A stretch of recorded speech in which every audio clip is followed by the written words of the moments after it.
Hey guys, this is Tim with Tim Stout and Associates Compass Real Estate, your trusted real estate experts for Coweta and Fayette County. Here we are with episode 4 of the American Dream.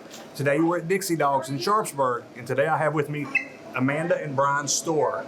Tell us about yourself, Bryan. We started Dixie Dogz September 1st, so we're approaching our 1 year mark. So it's been an interesting year for us. Obviously, with the startup of a business, never been in the restaurant industry before. You know, we left the corporate world, or I left the corporate world anyway. Well, I guess we both left the corporate world in that matter, right? And she went on her venture, and I've done my venture, and it's been a challenge, right? I mean, starting with the whole startup of a business, and then going through the whole COVID, you know, having to shut down right when we're just kicking off, and having to go through the carry-out business and shutting our dining area down. But you know, thankfully the community has been amazing, and we're still here. So I'm fortunate, because sadly some can't say that. And it's exciting for me to see it because I'm close to your business because Amanda works with me, and Amanda is like a big part of my business. So we were pretty close. So I get to see the transformation, and I hear about everything that happens. So you've been able to expand. You've been able to add things to the menu. You've added pizza recently. So it's crazy, the expansion, and to think it's been a year. Yeah. That's crazy. Yeah, so we started in the food truck, right? So we just had gourmet hot dogs and tater tots. And then we just opened up Suite A, so we have Suite A and B now. But when we first started in here, we just had the gourmet hot dogs and the tater tots. We expanded into some burgers and a couple little small items. But now that we've expanded to the other side, and we're kind of more of a family sports bar where we've got the TVs up and whatnot, we've been able to expand to some gourmet. The burgers, we smoke our pork in-house, we make our chicken salad, we make our coleslaw. We added pizza, so we've got some amazing pizza in here. So when families come in, they've got a very diverse menu, and we also keep our costs down to where, for me, it was about, I mean, our quality is amazing, but it was also about having a family of 4 be able to come in and not spend $100 on a meal. So Amanda, tell us about yourself and what you do. So I work with Tim Stout and Associates. I am a realtor. So Bryan and I first moved down here 5 years ago. Yep, I think we're in our 5th year. Yeah, we're in our 5th year. And started with Tim Stout and Associates, but when I first came down here, I was working a corporate job. Wasn't happy.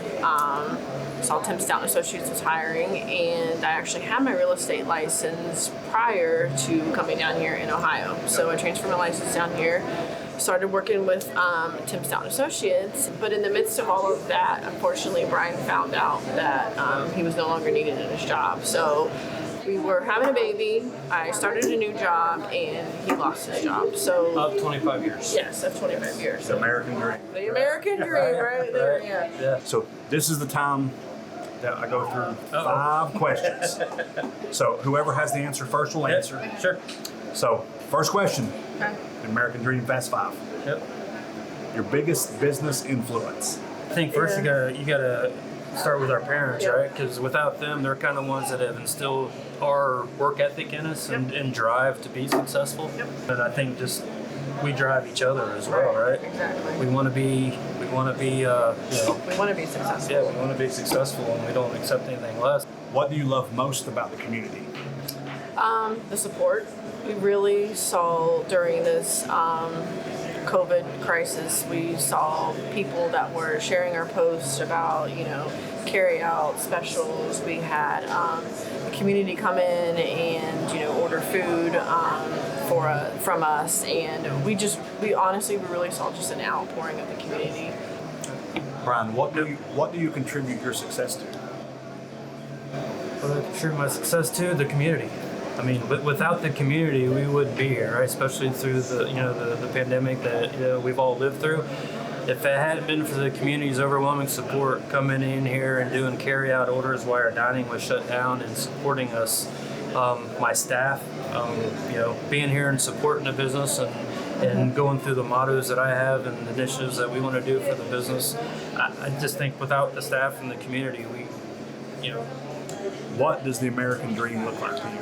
For me, it's being able to have the opportunity to build this business And long term, hopefully, I'd like to be able to turn this over to the little guy if it's something that he would like to inherit and take over from me as I want to sit back and relax a little bit, right? But to me, that's the American dream: being able to build a business and hand it over to your siblings if that's something that they so choose to do. If not, then we'll figure that out down the road. What does it mean when someone passes up your big chain stores to come buy a meal here? What does it mean? Everything, right? Because I feel that we're here, the community's supporting us, and the more they support us, the more that we can give back to the community as well. Because I do a lot for the high school and the schools around us, and we want to do more. So the more they support us, the more that we'll be able to help with the community.